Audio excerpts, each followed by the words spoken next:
تو بہرکیف وَلِنُعَلِّمَهُ مِن تَأْوِيلِ الْأَحَادِيثِ، یہ سب ہم نے اس لیے کیا کہ ہم ان کو سکھائیں باتوں کا ٹھکانے لگانا۔ مطلب تعویل الاحادیث جیسے عرض کیا گیا تھا صرف خواب کی تعبیر کے ساتھ خاص نہیں ہے، تمام معاملات کے اندر سوجھ بوجھ، معاملات کو کس طرح بٹ کرنا، کیسے بٹھانا۔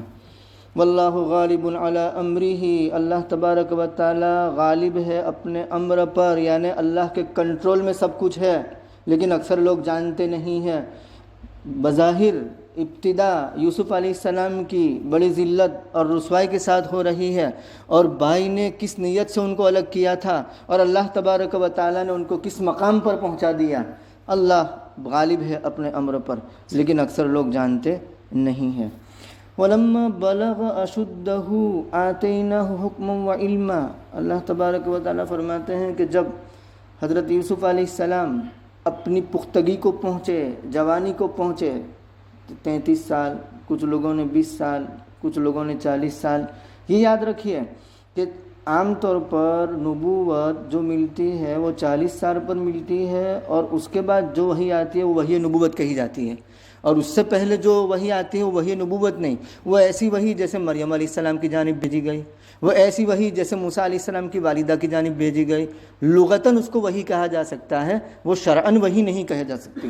بہرکیف کنویں کی حالت میں، یعنی کنویں میں تھے اور اس حالت میں جو وحی آئی نا وہ وحی نبوت نہیں تھی، وہ ایسی وحی تھی، وحی الہام جسے ہم کہتے ہیں۔ اللہ تبارک و تعالیٰ نے ان کے دل میں یہ بات ڈال دی کہ آپ گھبرائیے مت، آپ آگے چل کر کے ان کا یہ سارا کارنامہ ان کو بتا دو گے کہ تم نے میرے ساتھ کیا کیا کیا تھا۔ بہرکیف اللہ تعالیٰ فرماتے ہیں کہ جب وہ اپنی پختگی کو پہنچے تو ہم نے ان کو حکم دیا۔ یہاں حکم سے مراد اقتدار نہیں ہے، یہ یاد رکھنا، کیونکہ اقتدار تو بہت بعد میں ملا ہے۔ یہاں حکم سے مراد کیا ہے؟ حکم سے مراد احکام، ذمہ داری، یعنی شریعت کی جو ذمہ داریاں ہوتی ہیں وہ ذمہ داری مراد ہے۔ دیکھیے لوط علیہ السلام کے باب میں اللہ تعالیٰ کیا فرماتے ہیں؟ وَلُوطًا آتَيْنَاهُ حُكْمًا وَعِلْمًا، لوط علیہ السلام کو ہم نے حکم اور علم دیا۔ تو وہاں لوط علیہ السلام کو تو اقتدار نہیں ملا تھا، تو حکم سے مراد کیا ہے؟ ذمہ داری، اللہ کی جانب سے جو کام سپرد کیا گیا اس کی ذمہ داری مراد ہے۔ اور علم سے مراد وہ خاص علم ہے جو وحی کے طور پر نبی کی جانب بھیجا جاتا ہے۔ وَكَذَلِكَ نَجْزِي الْمُحْسِنِينَ، اس جملے میں بڑا حوصلہ ہے، بڑی تسلی ہے، بڑی امید ہے پوری دنیا کے لیے کہ یہ معاملہ صرف یوسف علیہ السلام کے ساتھ نہیں ہے۔ جو بھی نیک کردار ہوگا اور جو بھی صالح ہوگا، خدا ترس ہوگا، تقوی اور پرہیزگاری کو اپنائے گا، صرف یوسف علیہ السلام نہیں، اللہ تبارک و تعالی تمام کو دین دنیا کی دولت سے مالا مال فرمائیں گے۔ وَكَذَلِكَ نَجْزِي الْمُحْسِنِينَ، اسی طرح ہم نیکوکاروں کو بدلا دیتے ہیں، صرف یوسف کے ساتھ خاص نہیں ہے یہ بات۔ وَرَاوَدَتْهُ الَّتِي هُوَ فِي بَيْتِهَا، آگے اللہ تعالیٰ فرماتے ہیں ڈوڑے ڈالے اس نے جس کے گھر میں یوسف تھے۔ ڈوڑے ڈالنا تو جانتے ہو نا، پھسلایا، بہلایا یوسف علیہ السلام کو اپنی طرف مائل کرنے کے لیے۔ یاد رکھیے زلیخا جس کے گھر میں یوسف علیہ السلام مقیم تھے، عزیز مصر نے تو ماں بننے کی خواہش کی تھی کہ ماں کی طرح رکھنا، لیکن وہ ہوس کی دیوی بن رہی ہے، وہ ہوس کی دیوی بن رہی ہے۔ یوسف علیہ السلام کو اپنی طرف مائل کرنے کے لیے جتنے بھی حربے ہو سکتے تھے وہ سارے حربے زلیخا نے اختیار کر لیے تھے، وہ سارے حربے۔ یعنی ایک مرد کو عورت اپنی طرف کن کن چیزوں سے اٹریکٹ کر سکتی ہے، کن کن چیزوں سے کھینچ سکتی ہے، وہ ساری تدبیریں اختیار کر لی، لیکن یوسف کی جانب سے کوئی رسپانس ہی نہیں تھا، کوئی جواب ہی نہیں تھا، کوئی حرکت ہی نہیں تھی۔ جب دیکھا کہ یہاں سے تو کوئی رسپانس اور کوئی جواب نہیں ہے، تو یوسف علیہ السلام جس کے گھر میں ٹھہرے تھے، عزیز مصر کی بیوی زلیخا نے ضبط نفس کے لیے، یعنی اپنے نفس کو قابو کرنے کے لیے جو بھی مواقع ہو سکتے تھے، جو بھی اسباب ہو سکتے تھے، وہ سارے اسباب کو دور کرنے کے بعد یوسف علیہ السلام کو اس کے دل سے بے قابو کرنا چاہا کہ کسی بھی طریقے سے وہ میری طرف مائل ہو جائے۔ چنانچہ دروازے بند کر دیے، کوئی دیکھے نہیں اس طرح، تاکہ پورا موقع ملے۔ چنانچہ وہ بات کہہ دی جو بالکل انتہا میں ہوتی ہے، کھلے لفظوں میں حضرت زلیخا نے مطالبہ کر دیا کہ آ جاؤ میری مراد پوری کرو، دعوت عیش دے رہی ہے۔ اس سے پہلے خلوت میں زلیخا نے حضرت یوسف علیہ السلام سے کہا کہ آپ کے بال کتنے خوبصورت ہیں، آپ کی زلفیں کتنی خوبصورت ہیں۔ یوسف علیہ السلام نے فرمایا جب میں مر جاؤں گا تو سب سے پہلے میرے بال مجھ سے جدا ہو جائیں گے۔ اس کے بعد کہا کہ آپ کی آنکھیں کتنی حسین اور کتنی جمیل ہے، کتنی پیاری ہے۔ حضرت یوسف علیہ السلام نے فرمایا کہ جب میں مر جاؤں گا تو اس کے بعد میری آنکھیں پانی کی صورت میں میرے جسم پر آ جائے گی اور بہہ جائے گی۔ اس کے بعد کہا کہ آپ کا چہرہ کتنا حسین ہے، تو حضرت یوسف علیہ السلام نے فرمایا کہ میرے مرنے کے بعد یہ چہرہ مٹی کی غذا بن جائے گا، قبر کی غذا بن جائے گا۔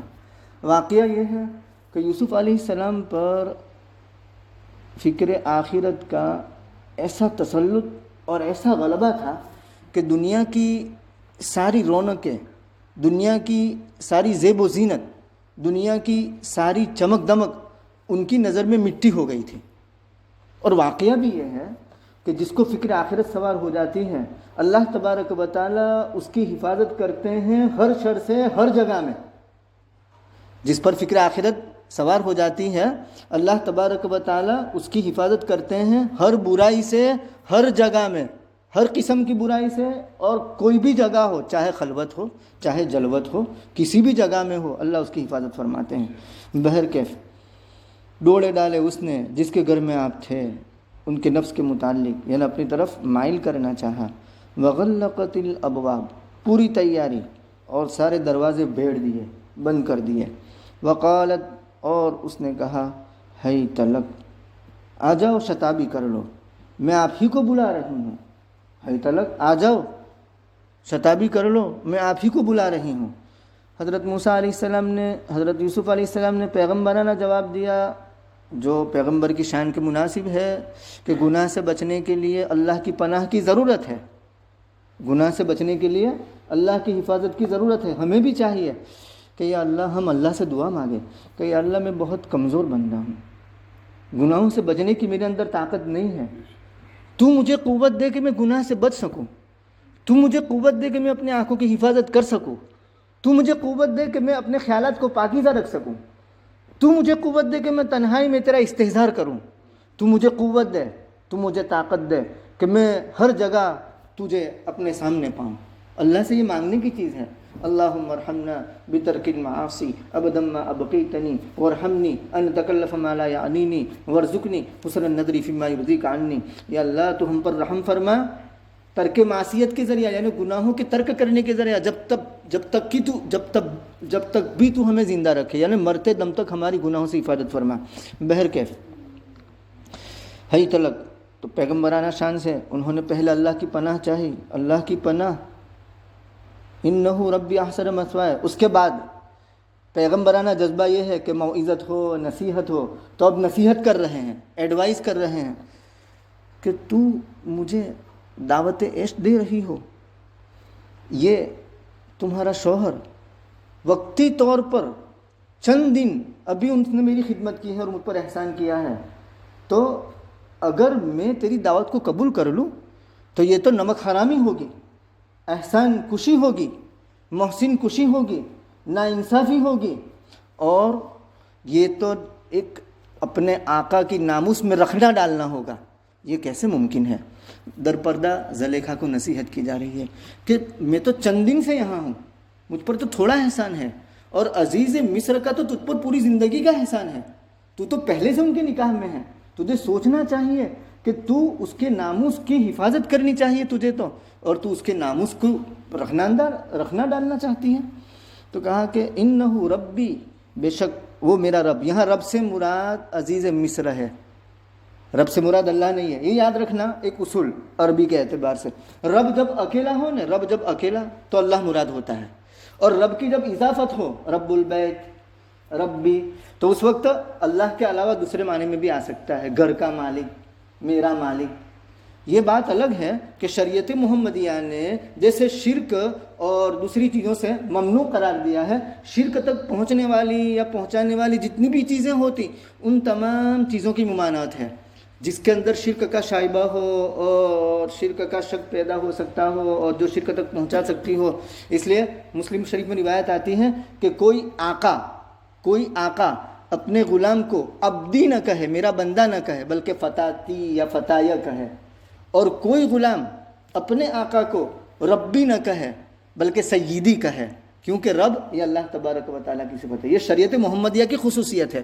ان کی شریعت میں رب کہہ سکتے تھے، ہم بھی کہہ سکتے ہیں ایز لانگ ایز کہ وہاں رب سے مراد سید ہو، آقا ہو، رب اللہ کی ذات مراد نہ ہو۔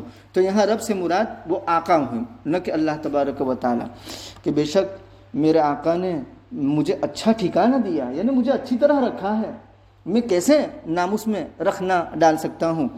انہو لا یفلح الظالمون، یقیناً جو ظالم ہوتے ہیں یعنی ناموس میں رکھنا ڈالنے والے، نمک حرامی کرنے والے، ناانصافی کرنے والے، محسن کچھ لوگ، یہ کبھی بھی کامیاب نہیں ہوا کرتے۔ یہ جواب دیا حضرت یوسف علیہ السلام نے زلیخا کو۔ در پردہ ان کو بھی نصیحت ہے کہ جب میں چند دن کا احسان یاد رکھتا ہوں تو تم پر تو عزیز مصر کا پوری زندگی کا احسان ہے، تم کیسے یہ کام کروا سکتی ہو یا کسی کو اپنی طرف بلا سکتی ہو۔ انشاءاللہ سبحان اللہ وبحمدہ، سبحانک اللہم وبحمدک، ونشہد ان لا الہ الا انت، نستغفرک ونتوب الیک۔